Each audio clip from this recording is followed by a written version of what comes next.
नमस्कार मित्रांनो, आपलं स्वागत आहे इकोज ऑफ अजयवर, जिथे इतिहासाच्या पानात दडलेले अद्भुत रहस्य आपण उलगडतो. कधी विचार केला आहे का, आज हजारो विद्यापीठे असलेल्या जगाला पहिलं जागतिक विद्यापीठ कोठे आणि कधी जन्माला आलं? एक असे ठिकाण जिथे ज्ञानाला सर्वात मोठं शस्त्र मानलं जायचं, जिथे संपूर्ण आशियातून विद्यार्थी येऊन शिक्षण घेत होते. ते विद्यापीठ म्हणजेच नालंदा.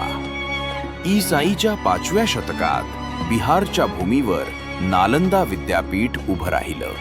हे केवळ एक शिक्षण संस्था नव्हती, तर ज्ञानाची नगरी होती. सुमारे 10,000 विद्यार्थी आणि 2,000 शिक्षक येथे एकत्र शिकत, विचार मंथन करत आणि संशोधन करत होते. विद्यापीठात तत्वज्ञान, गणित, खगोलशास्त्र, वैद्यकशास्त्र, कला आणि साहित्य यांसारख्या अनेक विषयांचे शिक्षण दिले जात असे.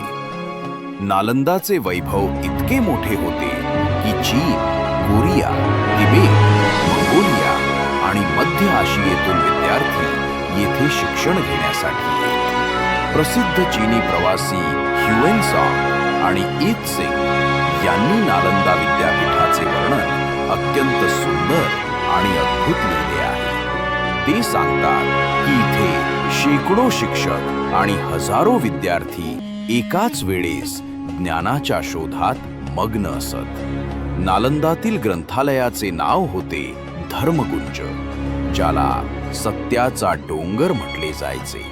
इथे लाखो हस्तलिखिते जतन केली गेली होती.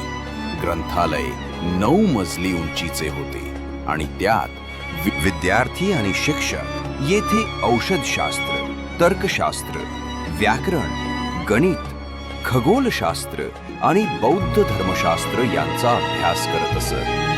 ग्रंथालयातल्या हळूहळू चालणाऱ्या विद्यार्थ्यांचे आणि दीपमालांपासून जाणाऱ्या प्रकाशाचे दृश्य अतिशय शांत आणि मंत्रमुग्ध करणारे दिसत असे. पण दुर्दैवाने ईसीच्या 12व्या शतकात आक्रमक बख्तियार खिलजीने नालंदा विद्यापीठ उद्ध्वस्त केले. ग्रंथालय जळून महिने जळत राहिले आणि असंख्य अमूल्य ग्रंथ नष्ट झाले. या आघातामुळे प्राचीन ज्ञानाचा एक विशाल खजिना कायमचा हरवला आणि नालंदा आपली वैभवशाली ओळख गमावली. आज नालंदाचे अवशेष अजूनही उभे आहेत आणि ते आपल्याला भारताच्या गौरवशाली भूतकाळाची आठवण करून देतात. आधुनिक काळात प्राचीन जागेजवळच नवे नालंदा विद्यापीठ उभारण्यात आले आहे, जे पुन्हा एकदा भारताला ज्ञानाचा दीपस्तंभ बनवण्याचा प्रयत्न करत आहे. नालंदा विद्यापीठ हे केवळ शिक्षण संस्था नव्हती, तर ज्ञान, संशोधन आणि संस्कृतीचे मंदिर होते. सोनं चांदीची संपत्ती नाही, खरी संपत्ती आहे ज्ञान. मित्रांनो, तुम्हाला ही माहिती आवडली असेल तर व्हिडिओला लाईक, मित्रांना शेअर आणि आमच्या इकोस ऑफ अजय चॅनलला सबस्क्राईब करायला विसरू नका, कारण आम्ही आणत राहतो इतिहासाच्या पानात दडलेल्या अद्भुत कथा.